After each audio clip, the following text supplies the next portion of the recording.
ನಮಸ್ತೆ, Manjula Vinod recipes and blog ಚಾನಲ್ಗೆ ನಿಮ್ಮೆಲ್ಲರಿಗೂ ಸ್ವಾಗತ. ಇದು 2 ದಿನದ ಬ್ಲಾಗ್ ಆಗಿರುತ್ತೆ. ನಮ್ಮ ಮನೆ ಟೆರೆಸ್ ಗಾರ್ಡನ್ ವ್ಯೂಸ್ ಇದು. ಎಷ್ಟು ಚೆನ್ನಾಗಿ ಹೂಗಳು ಬಿಟ್ಟಿದೆ ನೋಡಿ. ಬೆಳಿಗ್ಗೆ ಮತ್ತು ಸಂಜೆ 2 ಹೊತ್ತು ಅಷ್ಟೇ ಮೇಲೆ ಗಾರ್ಡನಿಗೆ ಬಂದು ನಾನು ಸ್ವಲ್ಪ ಹೂಗಳು ಅಂದರೆ ಗಿಡಗಳದ್ದೇನಾದ್ರು ಕ್ಲೀನ್ ಮಾಡೋಗಿದ್ರೆ ಮಾಡಿ ನೀರನ್ನೆಲ್ಲ ಹಾಕಿ ಹೋಗ್ತೀನಿ. ಪಕ್ಷಿಗಳಂತೂ ಎಷ್ಟು ಬರ್ತವೆ ಗೊತ್ತಾ, ಅದರಲ್ಲೂ ಗುಬ್ಬಚ್ಚಿ ಪಕ್ಷಿಗಳು ಅಂತೂ ತುಂಬ ಬರ್ತವೆ ನೋಡಿ. ಹೂಗಳು ಎಷ್ಟು ಚೆನ್ನಾಗಿ ಬಿಟ್ಟಿದೆ ಅಂತ ಹೇಳಿ ನಾನು ದಾಸವಾಳ ಗಿಡನ ತುಂಬ ಹಾಕ್ಕೊಂಡಿದ್ದೀನಿ. ಯಾಕಂದರೆ ದೇವ್ರ ಪೂಜೆಗೆ ಇದು ಬೆಸ್ಟ್ ಅಲ್ವಾ, ಯಾವಾಗಲೂ ಬಿಡ್ತಾ ಇರುತ್ತೆ. ಹಾಗಾಗಿ ದಾಸವಾಳ ಗಿಡನೇ ಜಾಸ್ತಿ ಹಾಕ್ಕೊಂಡಿದ್ದೀನಿ.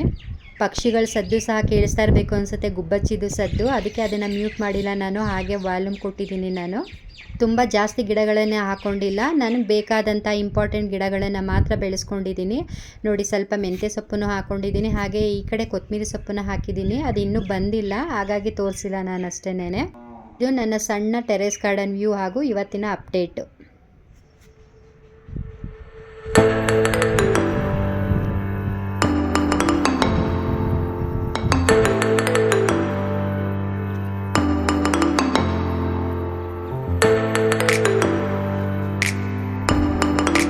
ಇದು next day vlog, 27th June. ಬೆಳಗ್ಗೆ ಮಾಮೂಲಿ ನಮ್ಮ ರೊಟೀನೆಲ್ಲ ಮುಗಿಸಿ ಮತ್ತು ತಿಂಡಿ ಎಲ್ಲ ತಿಂದು ಹಾಗೆ ನಮ್ಮ ಬಗ್ಗೆನೂ ಸ್ವಲ್ಪ ಕೇರ್ ಮಾಡಿಕೊಂಡು ಇವಾಗ ಕೆಲಸ ಮಾಡ್ಕೊಳ್ತಾ ಇದ್ದೀನಿ. 10-10:30 ಆಗಿರಬೇಕು ಟೈಮ್ ಅನಿಸುತ್ತೆ. ಇವಾಗ ನನ್ನ ಮಗಳು ಎಲ್ಲ ಕೆಲಸ ಮಾಡ್ಕೊಂಡು ಬರ್ತಿದ್ಲು. ಅಂದರೆ ಅವಳು ಕಸ ಗುಡಿಸಿ ಒರೆಸೋದು, ಹಾಗೇನೇ ದೇವ್ರ ಪೂಜೆ ಏನಾದರೂ ಇದ್ರೆ ಮಾಡ್ತಾಳೆ. ಇನ್ನು ಬೇರೆ ಕೆಲಸ ಎಲ್ಲ ನಾನು ಮಾಡ್ಕೊಳ್ತೀನಿ. ನಾವು ಬೆಳಗ್ಗೆನೇ ಎದ್ದು ಎಲ್ಲ ಕೆಲಸ ಮುಗಿಸ್ತೀವಿ ಅಂತಲ್ಲ, ಪೂಜೆ ಮತ್ತು ಕೆಲಸ ಎಲ್ಲ ನಮಗೆ ಯಾವಾಗುತ್ತೆ ತಿಂಡಿ ಮುಗಿಸ್ಕೊಂಡು ನಮ್ಮ ಬಗ್ಗೆನೂ ಕೇರ್ ಮಾಡಿಕೊಂಡು ಆಮೇಲೆ ಮಿಕ್ಕಿದ ಕೆಲಸಗಳನ್ನೆಲ್ಲ ಮಾಡ್ಕೊಳ್ತೀವಿ. ಈಗ ಎಲ್ಲ ಕಸ ಗುಡಿಸಾಯಿತು ಮನೆಯದೆಲ್ಲ. ಇವಾಗ ಸ್ವಲ್ಪ ರೆಸ್ಟ್ ತೊಗೊಂಡು ಹಾಗೆ ಸ್ವಲ್ಪ ಟೀ ಮಾಡ್ಕೊಳ್ತಾ ಇದ್ದೀವಿ. ಟೀ ಮಾಡಿಕೊಂಡು ಆಮೇಲೆ ನೆಕ್ಸ್ಟ್ ಇನ್ನು ಈಚೆ ಒರೆಸ್ಕೊಂಡು ಬರೋದು ಮತ್ತು ಮನೆ ಒರೆಸೋದು, ಮನೆ ಕ್ಲೀನಿಂಗು ಇವೆಲ್ಲ ಇರುತ್ತೆ.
ಮನೆ ಕಸ ಮತ್ತು ಈಚೆ ಕಸ ಎಲ್ಲ ಗುಡಿಸಿದಾಯಿತು. ಇವಾಗ ಸ್ವಲ್ಪ ಟೀ ಕುಡಿದು ಮತ್ತು ಸ್ವಲ್ಪ ರಿಲ್ಯಾಕ್ಸ್ ಮಾಡಿ ಆಮೇಲೆ ಇನ್ನು ಮನೆ ಒರೆಸೋದು ಏನಿದೆ ಮತ್ತು ಈಚೆ ಒರೆಸೋದು ಎಲ್ಲ ಕೆಲಸಗಳನ್ನೂ ಮಾಡ್ಕೊಳ್ತೀವಿ.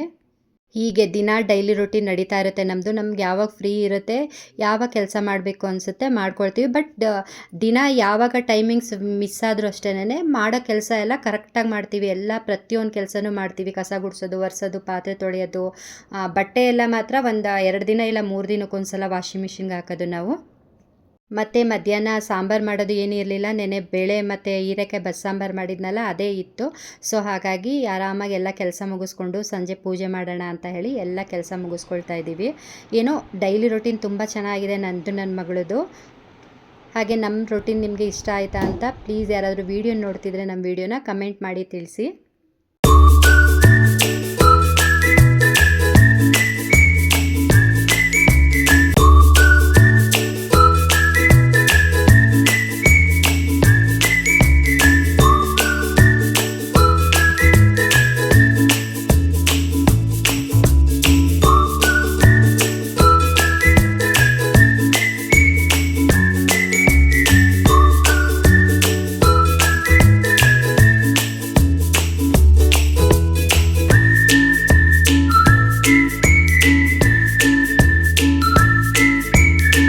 ನೋಡಿ ಮನೆಯೆಲ್ಲ ಪೂರ್ತಿಯಾಗಿ ಕ್ಲೀನ್ ಆಗಿದೆ. ಆದರೆ ಬಟ್ಟೆ ಒಂದು ಮಾತ್ರ ಮಾಡಿಸಿಲ್ಲ ಅಷ್ಟೇನೆ. ಬಟ್ಟೆ ಎಲ್ಲ ನೆನ್ನೆ ಒಗೆದಿದ್ದೆ, ಅದನ್ನೆಲ್ಲ ತಂದಿಟ್ಟಿದ್ದೆ.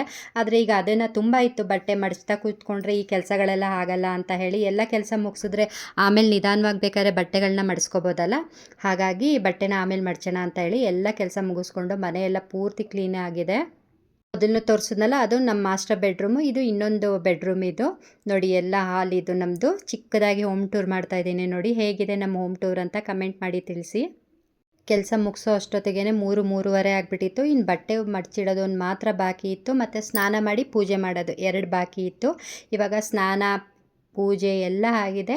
ಕೊನೆಯದಾಗಿ ವಾಕಿಂಗ್ ಹೋಗೋಕ್ಕೆ ಇನ್ನೂ ಒಂದು 20 ನಿಮಿಷ ಆಯಿತು. ಸರಿ ಬಟ್ಟೆ ಇತ್ತಲ್ಲ ಮಡ್ಚಿಬಿಟ್ಟು ಹೋಗೋಣ ಅಂತ ಹೇಳಿ ಎಲ್ಲ ಬಟ್ಟೆನೂ ಮಡ್ಚಿಡ್ತಾ ಇದೆ. ಬಟ್ಟೆನ ಹೇಗೋ ಒಗೆದ್ಬಿಡ್ಬೋದು, ಆದರೆ ಅದನ್ನು ಮಡಚಿ ಅದ್ರ ಜಾಗಕ್ಕೆ ಸೇರಿಸೋದೇ ಒಂದು ದೊಡ್ಡ ಟಾಸ್ಕ್ ಅಂತಲೇ ಹೇಳ್ಬಿಡ್ಬೋದು. ನಮ್ಮ ಡೈಲಿ ರೂಟೀನ್ ಹೀಗೆ ಇರುತ್ತೆ ಅಂತ ಹೇಳೋಕ್ಕಾಗಲ್ಲ. ದಿನ ಚೇಂಜ್ ಆಗ್ತಾ ಇರುತ್ತೆ. ನಮ್ಮ ಒಂದೊಂದು ಸಲ ಬೆಳಗ್ಗೆನೇ ಕೆಲಸ ಮುಗಿಸ್ಕೊಂಡ್ಬಿಡ್ತೀವಿ, ಒಂದು ಸಲ ಮಧ್ಯಾಹ್ನದ ಮೇಲೆ ಸ್ಟಾರ್ಟ್ ಮಾಡ್ತೀವಿ. ಒಟ್ಟಲ್ಲಿ ನಮ್ಗೆ ಹೇಗೆ ಅನುಕೂಲ ಆಗುತ್ತೋ ಹಾಗೆ ಡೈಲಿ ರೂಟೀನ್ ಇರುತ್ತೆ ನಮ್ಮದು. ಮತ್ತು ನಾವು ಕೆಲಸಗಳನ್ನು ಮುಗಿಸ್ಕೊಳ್ತೀವಿ, ಬಟ್ ಎಲ್ಲ ಕೆಲಸನೂ ಮಾಡ್ತೀವಿ. ಅದೊಂದು ನೆಮ್ಮದಿ ಅಷ್ಟೇನೆ.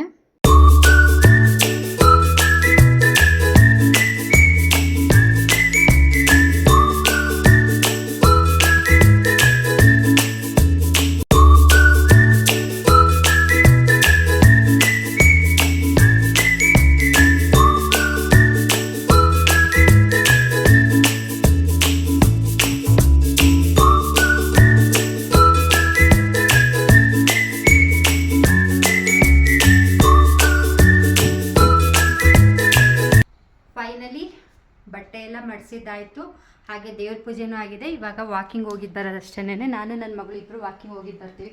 ಟೈಮು 5:10 ಸಂಜೆ. ನೋಡಿ ಪೂಜೆನೂ ಆಗಿದೆ. ಮೇಲಿಂದ ನೀಟಾಗ್ತದೆ.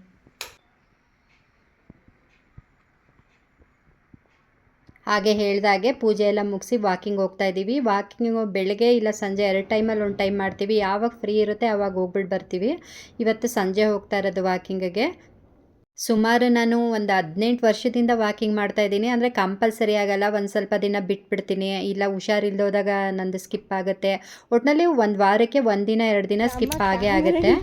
ಈಗ ನನ್ನ ಮಗಳು ಬಂದಿರೋದ್ರಿಂದ ಅವಳು ಅಷ್ಟೇ ವಾಕಿಂಗಿಗೆ ಜೊತೆ ಕರ್ಕೊಂಡು ಹೋಗ್ತೀನಿ. ಒಟ್ಟು ಒಂದು 3 ರೌಂಡ್ ಮಾಡ್ತೀವಿ. ಒಂದು ಸಲ ಚೆನ್ನಾಗಿದ್ರೆ 4 ರೌಂಡೇ ಮಾಡ್ತೀವಿ, ಇಲ್ಲಾಂದರೆ 3 ರೌಂಡ್ ಮಾಡ್ಕೊಂಡು ಬರ್ತೀವಿ. 1 ರೌಂಡು 1 ಕಿಲೋಮೀಟ್ರ್ ಆಗುತ್ತೆ, ಅಂದರೆ 3 ರೌಂಡ್ ಮಾಡ್ಕೊಂಡು ಬರ್ತೀವಿ. ಎಷ್ಟು ಚೆನ್ನಾಗಿದೆ ನೋಡಿ ವ್ಯೂಸು. ಚೆನ್ನಾಗಿದೆ ವಾಕಿಂಗ್ ಮಾಡೋದಕ್ಕೆಲ್ಲ. ಪಲ್ಯೂಷನ್ ಇಲ್ಲ, ಗಾಡಿಗಳು ತುಂಬ ಓಡಾಡುತ್ತೆ, ಅದ್ರದ್ದು ಹೊಗೆ ಆ ಥರ ಏನಿಲ್ಲ. ತುಂಬ ಪೀಸ್ಫುಲ್ ವಾತಾವರಣ. ವಾಕಿಂಗ್ ಮಾಡೋದಕ್ಕೆ ತುಂಬ ಚೆನ್ನಾಗಿದೆ. ಇವಾಗ ಪೊಲೀಸ್ ಕಾನ್ಸ್ಟೇಬಲ್ದೆಲ್ಲ ಕಾಲ್ ಮಾಡಿದಾರಲ್ಲ, ಇನ್ನೇನು ಎಕ್ಸಾಮ್ಸ್ ಇದೆಯಲ್ಲ, ಮತ್ತು ಅವ್ರದ್ದು ಫಿಸಿಕಲ್ ಟೆಸ್ಟ್ ಎಲ್ಲ ಇದೆಯಲ್ಲ, ಅದಕ್ಕಾಗಿ ತುಂಬ ಜನ ಬರ್ತಾರೆ ಇಲ್ಲಿ ರನ್ನಿಂಗು ಮತ್ತು ಎಕ್ಸಸೈಸ್ ಮಾಡೋದಕ್ಕೆಲ್ಲ. ಬೆಳಗ್ಗೆ ಅಂತೂ ತುಂಬ ಜನ ಇರ್ತಾರೆ, ಸಂಜೆ ಹೊತ್ತು ಸ್ವಲ್ಪ ಕಮ್ಮಿ, ಬಟ್ ಬೆಳಗ್ಗೆ ತುಂಬ ಜನ ಬರ್ತಾರೆ. ಫ್ರೆಂಡ್ಸ್ ವಾಕಿಂಗ್ ಎಲ್ಲ ಮುಗೀತು. 3 ರೌಂಡ್ ಆಯಿತು ವಾಕಿಂಗು. 1 ರೌಂಡು 1 ಕಿಲೋಮೀಟ್ರ್ ಆಗುತ್ತೆ. 3 ರೌಂಡು ಅಂದರೆ 3 ಕಿಲೋಮೀಟ್ರ್ ವಾಕ್ ಮಾಡಿದ್ದೀವಿ ನಾನು ನನ್ನ ಮಗಳು. ಹಾಗೆ ಇವಾಗ ಇವಳು ಚುರುಮುರಿ ಮಾಡ್ತಾಳಂತ ನೋಡಿ, ನಿಪ್ಪಿಟ್ಟು ತಂದಿದ್ದಾಳೆ ಇಲ್ಲಿ. ನಾನಂತೂ ಮಾಡಲ್ಲ ಚುರುಮುರಿ, ಇವಳಿಗೆ ಮಾಡು ಅಂತ ಹೇಳಿದ್ದೀನಿ. ಹಾಗೆ ಚುರುಮುರಿ ತಿಂದು 1 ಲೋಟ ಟೀ ಕುಡಿದು ಇವತ್ತಿನ ಡೇ ಹಾಗೆ ಇವತ್ತಿನ ಬ್ಲಾಗ್ ಎರಡನ್ನೂ ಎಂಡ್ ಮಾಡ್ತೀನಿ. ಮತ್ತೆ ಸಿಗ್ತೀನಿ next Manjula and Vinod recipes and blog ಚಾನಲಲ್ಲಿ. ಚಾನಲ್ ಇಷ್ಟ ಆಗಿದೆ ಪ್ಲೀಸ್ ಸಬ್ಸ್ಕ್ರೈಬ್ ಮಾಡ್ಕೊಂಡು ನೋಡಿ, ಹಾಗೆ ಲೈಕ್ ಮಾಡಿ, ಶೇರ್ ಮಾಡಿ, ಕಮೆಂಟ್ ಮಾಡೋದನ್ನು ಮರಿಬೇಡಿ. ಬಾಯ್.